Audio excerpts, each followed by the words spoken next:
దేశాన్నే ఒక రణరంగంగా మార్చేస్తున్నారు తీవ్రవాదులు. వరుసపెట్టి ఒకేసారి ఇటు మొయినుద్దీన్ అనేటటువంటోడు దొరికాడు హైదరాబాద్‌లో. వాడేమో ప్రసాదాల్లోనూను, వాటర్ ట్యాంకుల్లోనూ విష పదార్థం నింపి చంపాలనుకున్నాడు. వాడిదొక మాడ్యూల్. దాన్ని గుజరాత్ యాంటీ టెర్రరిస్ట్ స్క్వాడోళ్ళు పట్టుకున్నారు.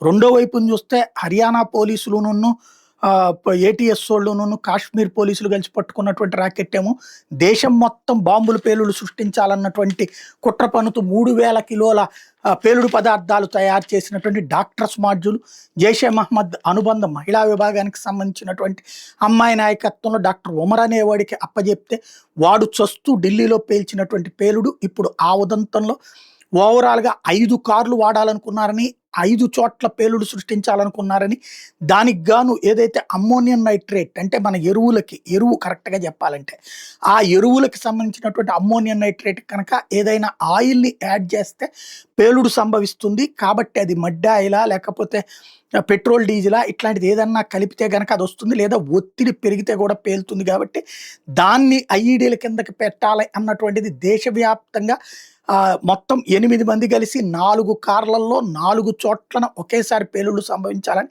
స్కెచ్ వేసుకుంటే, ఆ కాశ్మీర్‌లో మన ఆంధ్రుడైనటువంటి కర్నూలు జిల్లాకు సంబంధించినటువంటి సైనికాధికారి ఐడెంటిఫై చేసినటువంటి అక్కడ పోస్టర్ల దగ్గర నుంచి ప్రారంభించిన దర్యాప్తు కాస్త చివరికి హర్యానాలో తేలి అక్కడి నుంచి ఈ మొత్తం వ్యవహారానికి ఫరీదాబాద్ ఉదంతం ఇవన్నీ బయటపడినటువంటి విషయం తెలిసిందే. ఇప్పుడు ఈ ఉదంతంలో ఎవరైతే ఒకడు సచ్చాడు, ఇంకా మిగతా వాళ్ళని గాలిస్తున్నారు. ఇంకో 2 కార్ల కోసం గాలిస్తున్నారు. ఈలోపు పంజాబ్‌లోని లుధియానాలో గ్రెనేడ్లతో విరుచుకుపడి ప్రజల ప్రాణాలు తీయడానికి ఏదైతే పాకిస్తాన్ వాళ్ళతో టచ్‌లో ఉన్నటువంటి ఒక టీమ్‌ని 10 మందిని అరెస్ట్ చేసినటువంటి పరిస్థితి పంజాబ్‌లో లుధియానాలో అరెస్ట్ చేశారు. ఐఎస్ఐఎస్ గ్రెనేడ్ మాడ్యూల్‌ని అరెస్ట్ చేశారు 10 మంది. అది ఒక ఎత్తు అయితే ఇప్పుడు మరొక ఇన్సిడెంట్ చోటు చేసుకుంది. మహారాష్ట్రలో యాంటీ టెర్రరిస్ట్ స్క్వాడ్ వాళ్ళు ఒక థానేలో ఉన్నటువంటి ఒక టీచర్ ఇంటి మీదన రైడ్ చేశారు. జుబేర్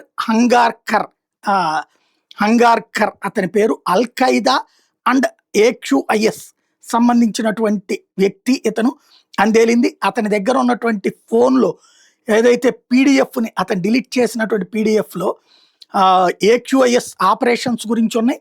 ఈవెన్ ఉర్దూ ట్రాన్స్లేషన్‌లో Osama bin Laden Eid speech కూడా ఉందట. అలాగే ఏటీఎస్ ఇతన్ని అరెస్ట్ చేసి ఇతను పూణే కాంద్వా ప్రాంతంలో యూత్‌ని రాడికలైజ్ చేస్తున్నాడు, తీవ్రవాదులుగా మారుస్తున్నాడని తేల్చారు. అదొక పక్కన నడుస్తోంది. జూనియర్ లాడెన్స్ కింద తయారు చేస్తున్నాడు అన్నటువంటిది. ఇప్పుడు అది బట్టబయలైంది. దేశవ్యాప్తంగా ఒక రకమైనటువంటి ఉన్మాదపు చేష్టల గ్యాంగులు ఒకటైనాయి అన్నది తేలుతోంది.